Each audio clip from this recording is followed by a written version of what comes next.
tout le monde, bienvenue sur Rose Carpet. Alors on se retrouve aujourd'hui avec Elsa pour répondre à une question qui nous a été posée des millions de fois, que ce soit sur Rose Carpet ou sur nos chaînes respectives. Voilà, tout à fait. Comment est-ce qu'on sait quand notre maquillage est périmé et comment est-ce qu'on sait quand on ne peut plus du tout l'utiliser? C'est la question. Comment entretenir? C'est très important de vérifier ces produits très régulièrement, de faire très attention, surtout les liquides. Donc on va tout vous dire aujourd'hui. Alors on commence tout d'abord par la première chose à savoir, c'est que bien évidemment, peut-être que vous ne le saviez pas, mais tout maquillage, toutes sortes de maquillage a une date limite d'utilisation et de péremption. Pour la simple et bonne raison que c'est quand même des objets et des choses que vous mettez sur le visage, donc on ne peut pas jouer comme ça avec. Tout à fait, indéfiniment, voilà. Et sachant qu'il n'y a pas de date comme sur les produits, écrit, la nourriture, etc. Donc c'est à vous de détecter quand est-ce que c'est plus bon.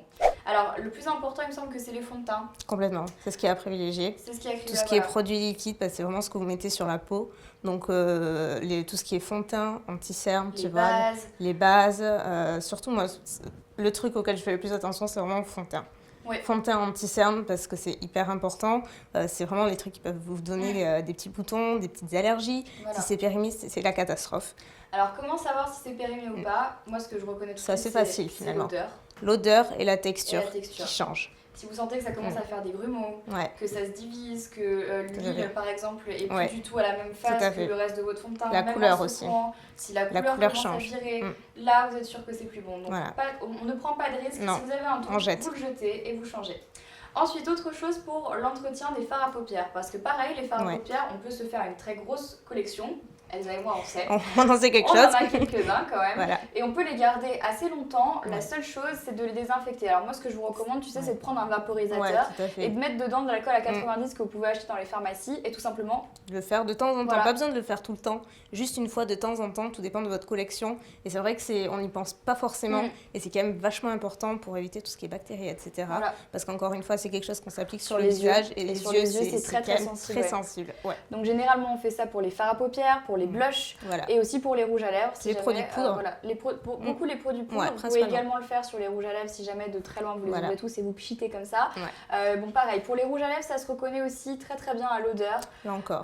Pareil. Odeur, texture qui peut s'effriter un petit peu de temps en temps. Etc. Donc ça généralement on oublie. Et les mascaras. Les mascaras, c'est assez facile. Enfin, c'est une question moi qui revient très souvent sur ma chaîne personnellement. Comment on détecte qu'un mascara on ne peut plus l'utiliser? Ça c'est simple, déjà il n'y a plus beaucoup de matière ou alors ça s'effrite quand vous l'appliquez. Ça devient très sec et ça s'effrite quand vous l'appliquez sur vos cils. Donc là encore, pas la peine d'insister, vous jetez. Vous ne posez pas de questions. Généralement je dirais qu'un mascara après ouverture c'est 6-7 mois, mais grand max. Vraiment. On vous recommande plutôt de le jeter. Donc voilà, ça c'était pour aller un peu dans les grandes lignes. Si jamais vous avez plus d'autres questions sur les dates de péremption, du maquillage, etc.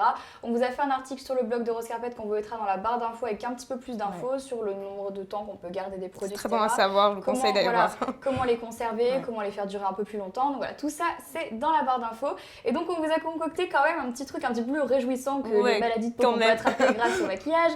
On vous a fait un petit DIY pour réaliser son propre rangement make-up sans forcément acheter, tu sais, des grands meubles Ikea avec plein de tiroirs. Si jamais vous avez une collection de make-up qui commence un petit peu à s'agrandir et que vous n'avez pas spécialement envie de les garder dans une pochette à maquillage, on vous a fait un DIY plutôt cool, on va vous montrer ça tout de suite. Donc tout d'abord pour l'extérieur du DIY, on va avoir besoin de pas mal de petits matériels. Tout d'abord on a besoin de scotch ou de masking tape, d'un pinceau, peinture dorée ou de la peinture de votre choix comme vous voulez, de super glue, d'un primer, des peintures colorées de votre choix, ça c'est vous qui choisissez, d'un meuble de rangement. Donc celui-là vous pouvez le retrouver dans presque tous les magasins de déco brico puisque vous voyez comme vous pouvez le voir il est tout brut, des petites poignées toutes bêtes à 99 centimes. On va venir tout simplement sur le balcon avec le primer pour en mettre partout pour être sûr que la bombe blanche tienne bien et ensuite par-dessus on passe la bombe blanche, c'est parti. Maintenant que j'ai peint juste l'extérieur ainsi que le devant de mes tiroirs, je vais venir prendre le scotch ou le masking tape, ce que vous avez, et je vais tout d'abord prendre un grand morceau de manière à venir entourer tout le cadre de l'avant et tout autour pour ne pas abîmer le reste justement. Donc une fois qu'on a bien protégé le contour, je vais prendre des petits bouts de masking tape et je vais venir les mettre en quadrillage en fait, de façon à ce que ça fasse une petite déco losange. Donc je pose mon petit scotch en diagonale, on appuie bien de manière à ne pas laisser passer l'air pour être sûr que la peinture ne passe pas par en dessous. Et en fait je vais continuer comme ça tout le long du tiroir. Donc une fois que c'est fait sur une première partie, et bah tout simplement on va venir maintenant faire les losanges, donc dans l'autre sens. Hop. Donc maintenant on va passer à la peinture justement dans les trous. Donc on s'est servi du masking tape comme pochoir et on va venir faire la déco.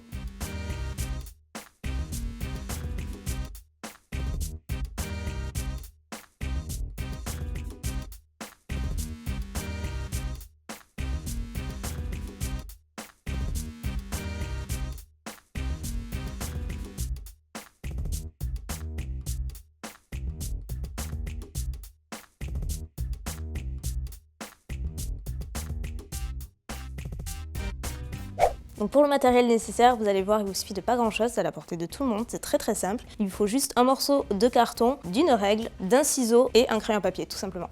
Donc là, je vais vous montrer comment créer les petites bandelettes que l'on va insérer dans ce tiroir-là, en l'occurrence pour ranger un petit peu son make-up. Donc là, je vais commencer par tracer mes traits, tout simplement.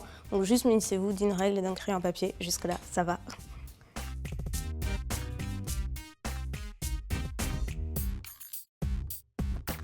Donc là, j'ai bien retracé en noir pour mettre en évidence le fait que je dois bien découper en fait cette partie-là pour faire l'encoche. Voilà, donc maintenant j'ai tracé tous mes traits, donc on va passer à la partie découpage.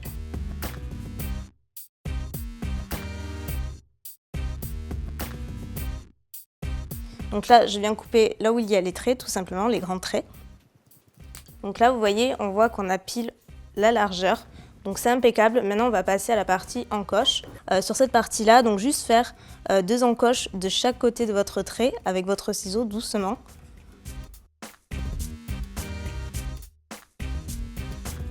On termine de couper jusqu'à l'arrêt du crayon à papier. Et ça donne ça. Voilà, donc maintenant j'ai tout découpé, j'ai tout ce qu'il me faut pour pouvoir les placer dans le tiroir. Donc c'est jusque-là pas trop compliqué, il suffit juste de s'armer de patience. Et donc le but, c'est tout simplement de les imbriquer l'une dans l'autre. Vous voyez que ça tient relativement très bien même.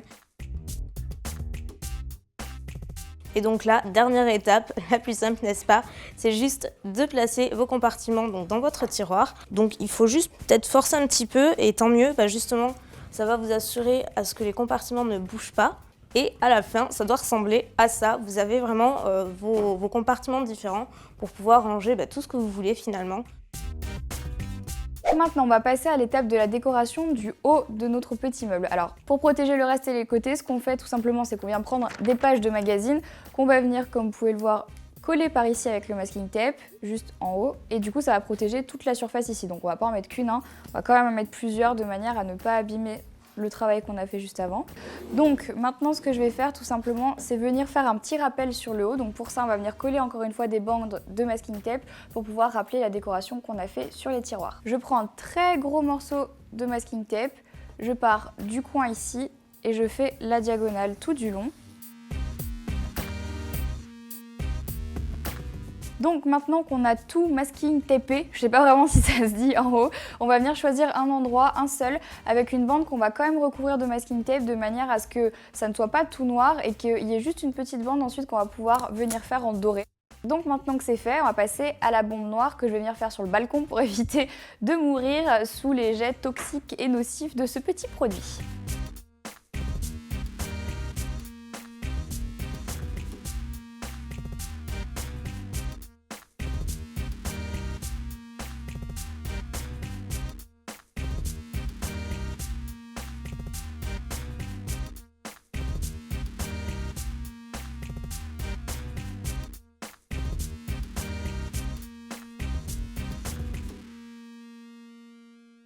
Donc voilà le résultat à la fin. La beauté. Donc on est plutôt contente, Ouais, je vous avoue que c'est plutôt pas mal. Et donc du coup après une fois que tout est bien sec, que tout va bien, et tout simplement on a nos petits tiroirs avec les produits à l'intérieur. Moi ce que je vous recommande c'est de faire un compartiment pour les yeux, un pour le teint et un pour les lèvres. Voilà. Vous y retrouverez plus facilement et c'est vrai que c'est vachement plus pratique à la fin de la journée. Après c'est assez personnel mais c'est vrai que vous verrez et moi c'est comme ça que je fais personnellement et je m'y retrouve complètement. Moi je sais que j'ai un petit tiroir aussi complètement à part qui me sert pour mes produits de tous les jours.